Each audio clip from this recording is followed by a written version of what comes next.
The black magicians have their mysticism, and they always firmly believe that they walk on the good path. No black magician believes that he walks on the evil path. The path of black magic is a broad way filled with vices and pleasures, but the ultimate end is total loss. Worship enters into it, but as something that you choose to do to get the benefit of it. The Easterners have a term for it called bhakti yoga. It means the yoga of worship, but yoga is a system. So if we worship a deity, a goddess, or a god or something like that, we're doing it for a purpose.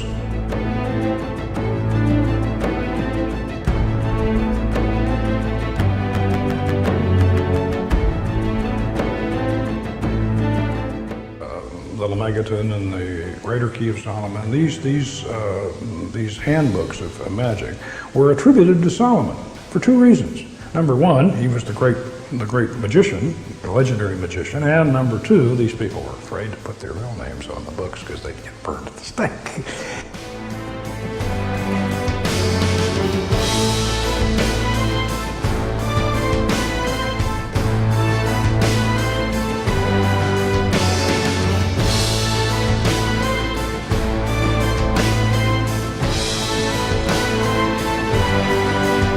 Solomon is, of course, originally the king of Israel in the book of Kings in the Bible.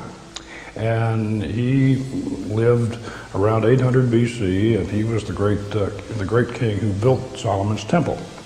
So now from his legend, if you will, arises the Masonic fraternity, and also arises the legend of Solomon the great magician. He supposedly mastered the demons and the spirits, and as the Arabians say, the jinn. I didn't bother to do a closing pentagram or to close the circle or to banish the spirit or anything like that. So we just left. And then 3 hours later, she grabbed me out of a sound sleep and sunk her fingernails into me and woke me up, and she was staring up at the ceiling, and she said, "There he is." And I had to drag her back into the circle, and we had to exorcise that spirit.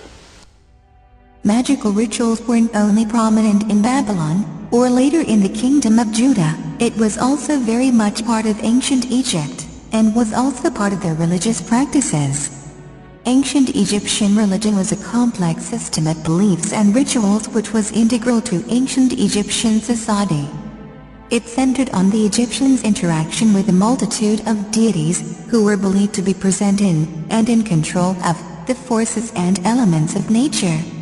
The myths about these gods were meant to explain the origins and behavior of the forces they represented, and the practices of Egyptian religion were efforts to provide for the gods and gain their favor. Formal religious practice centered on the pharaoh, the king of Egypt.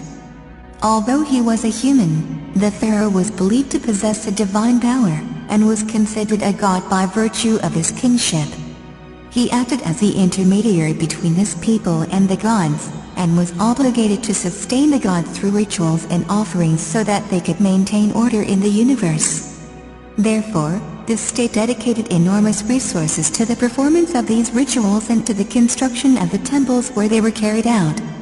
Individuals could also interact with the gods for their own purposes, appealing for their help through prayer or compelling them to act through magic.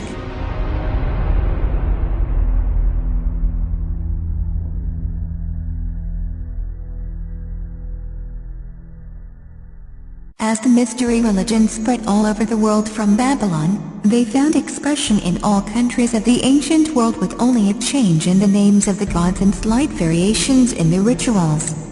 While the mystery religions were practiced in all of the countries of the ancient world, it was in Egypt where centuries of devotion developed them to their highest degree. According to Mason Manly P. Hall's book, Freemasonry, the ancient Egyptians, and I quote, "It is now generally acknowledged that the Egyptians, of all the ancient peoples, were the most learned in the occult sciences of nature. The wisest of philosophers from other nations visited Egypt to be initiated in the sacred mysteries by the priests of Thebes, Memphis, and Hermopolis. There is indeed, as we have established, a very definite link between the Egyptian mystery religion and the Masonic Lodge. This link can be readily established from the words of Masonic authors, and testimony can be provided to remove all reasonable doubt.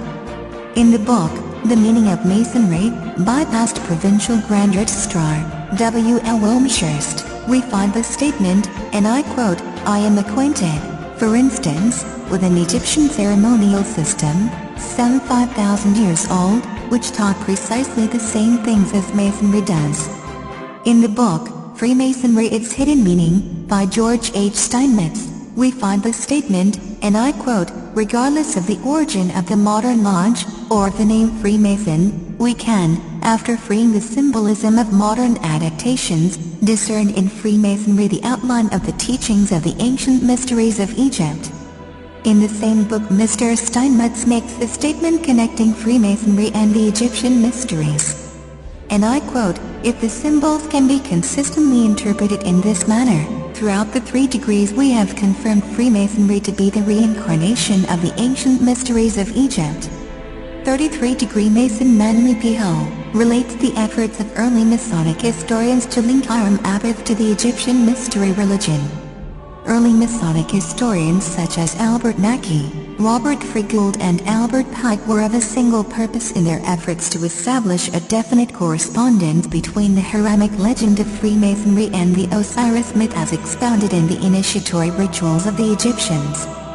From the Lost Keys of Freemasonry by 33rd degree Manly P. Hull, man is a god in the making, and as in the mystic myths of Egypt on the potter's wheel he is being molded. Unas eats magical charms, behold, Unas eateth of that which the red crown sendeth forth, he increaseth, and the magical charms of the gods are in his belly.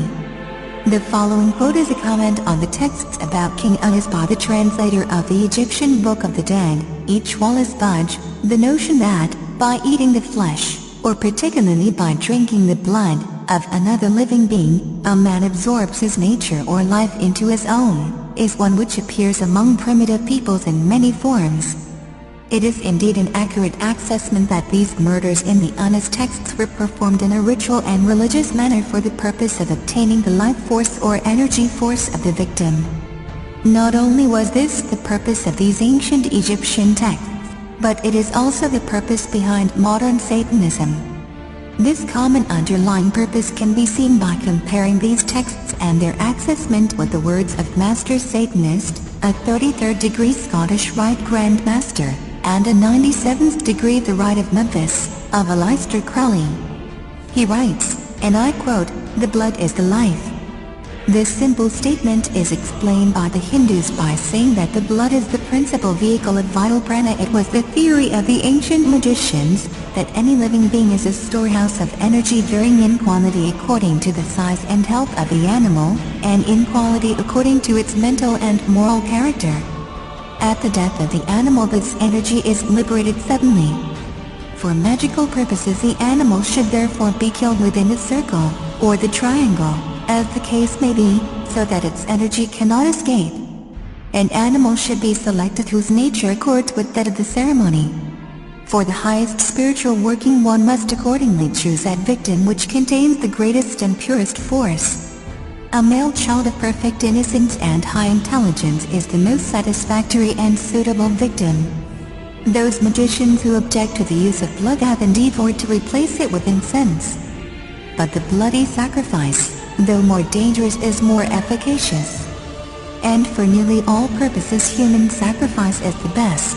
Here is an undercover footage of a goat being sacrificed inside a pentagram, in a Masonic lodge in Turkey, for a high degree initiation.